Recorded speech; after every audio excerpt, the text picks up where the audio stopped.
ठाय ठाय की आवाज से पूरा मोहल्ला जागता है, कि रोज ठाय ठाय की आवाज से पूरा मोहल्ला जागता है।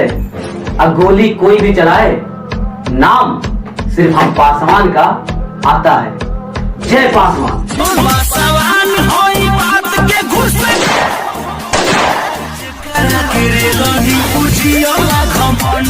अरे चमार जी के देखता खल वाली मत जाला, हजारों हसीना में ज्यादा ऐठ मत रे बेटा, ना तो गोली माराई तोरे सीना में।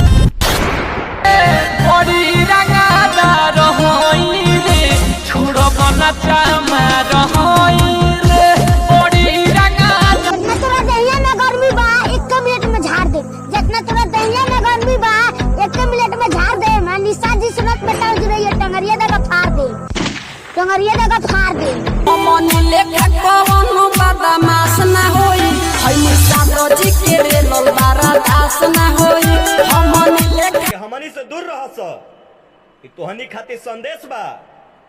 कोर्ट कचहरी घर लेखा लागेला, काहे कि अहिरे के नाम में पहले से 85 गो केस बा।